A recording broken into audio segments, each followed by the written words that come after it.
Матея Святого Євангелія читання. Господи.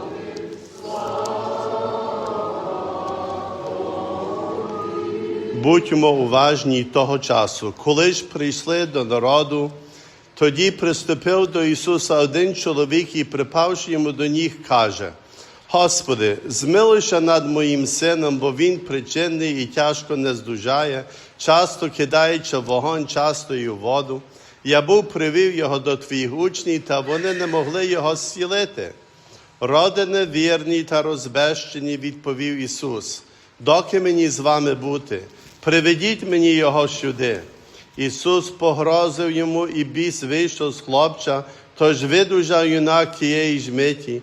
Тоді підійшли учні до Ісуса на самоті і спитали, чому ми не могли його вигнати. Ісус сказав їм: через вашу малу віру, бо істинно кажу вам, коли матимете віру, як зерно гірчини, то скажете оцій горі: перенесися звідси туди, і вона перенесеться. І нічого не буде для вас неможливого. А щодо чого роду бісів, то його виганяють лише молитвою і постом. Як вони зібралися в Галилеї, Ісус мовив до них: Син чоловічий має бути виданий у руки людям. At that time a man approached Jesus, knelt down before him and said, Lord, have pity on my son, for he is a lunatic. He suffers severely. Often he falls into fire and into water. I brought him to your disciples, but they could not cure him. Jesus said in reply, O faithless and perverse generation, how long will I be with you? How long will I endure you? Bring him here to me. Jesus rebuked him, and the demon came out of him, and from that hour the boy was cured. When the disciples approached Jesus in private and said, Why could we not drive it out? He said to them, Because of your little faith. Amen, I say to you, if you have faith the size of a mustard seed, you will say to this mountain, move from here to there, and it will move. Nothing will be impossible for you. And they were gathering in Galilee. Jesus said, the Son of Man is to be handed over to men, and they will kill him, and he will be raised on the third day.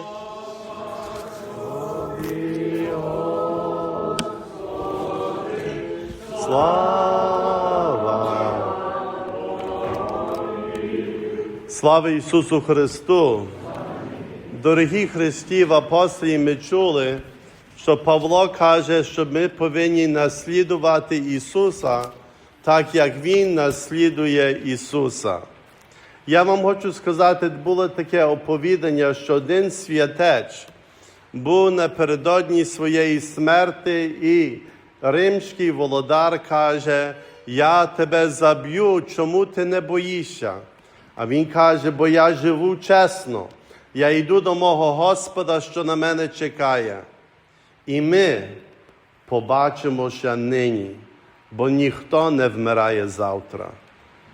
Такі мудрі слова здивований володар все ж таки його забив.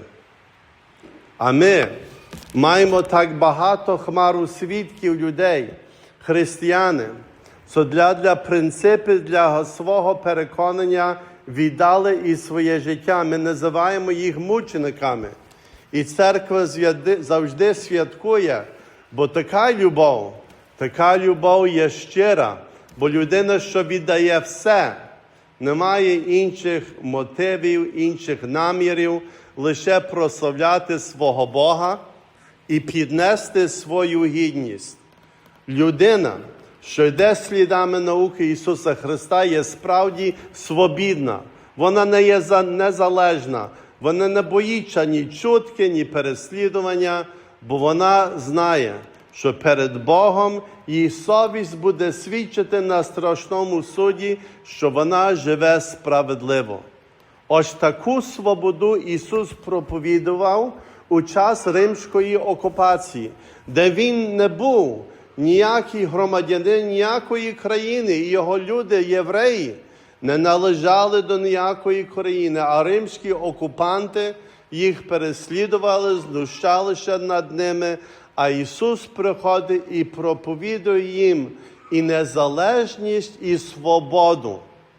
Бо як будемо мати свободу політичну, а не будемо мати свободу душевну, то все ж таки ми будемо далі в своїх кайданах. Будемо невірні, не будемо словні, не будемо чесні. І яка та свобода? До свободи треба чесноти, щоб щось збудувати, щоб жити, як Бог нам приказав. Потім ми справді можемо сказати, я є незалежна людина, у мене панує Христова свобода. Дай Боже, щоб ми таку свободу щодня шукали. Ніколи не підупали над духом, але завжди щодня вставали і казали, я йду до свободи. It is amazing how in life, out of bad things, we can get good things. In Chicago, the glorious city, Malort is a liquor that is both off-putting and excellent. When a city says these things about it, you know it's unusual. They say it defines us, and in the same breath they say, this is terrible. In life, the Christians also always look to see what good can be drawn out of a bad situation.